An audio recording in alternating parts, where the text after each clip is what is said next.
do this alone. I always need some help. And so tonight we have back as Star Talk comedian Maeve Higgins. Yay. Maeve, welcome back. Thank you. Thank you.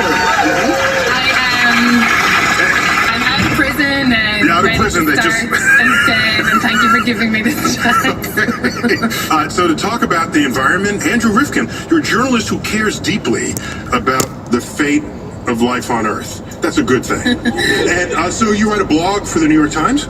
So you've been writing for the Times for how long? This is my 20th year writing for the New York Times. 20 years. Yeah. So let me ask you, you've been following the environment and our relationship to it. Is there any hope for us? Let me start with that. Is there hope? Well, yes. And what do you base that hope on? Because recent research among, I guess, is it anthropologists and especially geologists, want to describe a new geologic era called the Anthropocene. And that just means the age of humans, right? Right. Well, the Holocene was this. Since the last ice age, we've been in an epoch called the Holocene, and scientists have proposed we have entered a geological age of our own making, which is what's the new thing. That's kind of cool, though. What's wrong with that? Yeah. Well, cyanobacteria did this a couple of billion years ago. They totally did. They oxygenated the atmosphere, but they didn't know it. See, that's the thing. We kind of.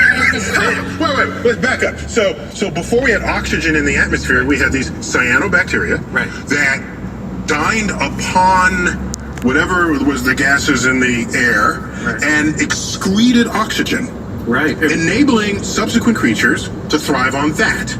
So you can argue that they were the most disruptive creature ever to live on the face of the Earth. Correct. Okay. So did we name that geologic period after them? No. So I answer for you. No. Yeah. But they didn't. So why go up and all blame humans now? Well, that's one of the debates about this is aren't we being rather anthropocentric? I don't mind an era or an epic, whatever is the unit, to be named after us. But my feeling is that you want to call it that because we're doing bad things. I actually think there's a decent chance we can navigate the century and come out the other end, those who are around at the other end, saying we did the best we could, and that, there'll be losses. Look at the losses that have already happened. 80% of the tunas and sharks that were in the ocean 50 years ago are gone. But there's plenty, you can rebuild stocks of fish. The atmosphere is profoundly changed. We're going to have centuries of climate change, but we can modulate that and do what we can to thrive. All right, so engage is my thing. Okay, so you want to fix the Earth? No, I want to fix us. Okay, well, sure, we're part of Earth. Yeah. Okay, because that's, of course, the EPA is trying to do that. Yeah. And they're trying to do that, like, starting in the United States. And so in my interview with Gina McCarthy, I wanted to find out how she began in this, and how did she go from here to there, from her childhood to being the head of the agency that's charged with watching out for our own health and well-being on this planet. Let's check out what she says. I grew up in the 60s. I know I look like that's not the case, but it is. I grew up and when I was a kid, I was outside all the time. Love the outdoors. To me, an ecosystem is what I looked at when I grabbed a log and I picked it up and you saw all the creepy critters underneath and you realized how vibrant life was. So your heart and mind were already there as a kid. And I will be very honest with you. I think one of the biggest threats to the environment is that kids don't go out and play anymore. Yeah, I didn't really. It's really tough to get them to understand. If you don't have strong science education in your schools, it's really tough to get people engaged and excited about environmental work. But I was outside so often that it became really a part of me. But I remember I grew up in New York City, and like the rivers were not. I mean, there was not pleasant. Stuff floating up in the rivers. How are the waterways of Boston? Oh, they're much better, but not when I was a kid. When you were a kid, how were they? Well, we went to the city of Lawrence, which is the heart of the Industrial Revolution.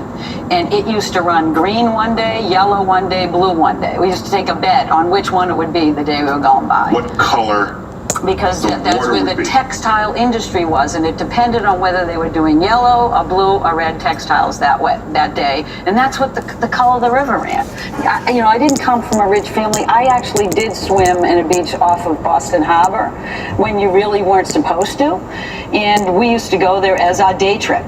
It was 20 minutes away. It was right in a little boat yard, but when you came off, your mother was picking the tar off of you and the oil, but we still loved it. it, and we still went there, but that's what we had available, and we used it. Maybe everyone needs to have that kind of experience to jumpstart their immune system. Well, I'm pretty healthy, so maybe it worked, but it's not what I would suggest to this generation. Let me ask, how often do you get sick? Very infrequently. There you go. There's got to be wood I can knock on. There you go. I'm pretty healthy. You fixed your... Well, there is an argument about getting kids' hands in soil outside and how that exposes them at a young age to different types of germs at that age they're going to be able to get some immunity towards. There's arguments about that. I just think it's really fun to go outside and walk in the woods and play in the mud, and that's what we did as kids. No one told us to, but our mothers simply wouldn't allow us to stay in the house, that's for sure. So she made a comment that more people should go out and play, then they might embrace the environment. Now I go out and play, I was in the street. So to me, the environment was cars and trees. So she must mean go out to nature. So do you agree that this is what this would solve all the problems, or many of them? It's a wonderful and vital component of getting people to care about something beyond the built environment. Absolutely. Well, let's find out. Gina, she thinks a lot about awareness of the environment, and let's see her continued take on that. We used to, if you had trash and you would, eating McDonald's in your car, you'd throw it right out the window. This wasn't just, I don't think it was just my family. I'm certainly hoping it's not. It was so... No, everybody did, I remember it. There was just, the gasoline was awful. When you went to fill up your tank, the emissions coming out of the tanks, because we didn't have the sophisticated equipment now to capture all that. The smoke was everywhere. Boston Harbor, I went in it as a kid. I also went to college along Boston Harbor. And even at that point, you were warned when we went sailing not to fall in the water, or you'd have to go out and get a shot. You couldn't swim in the Charles River.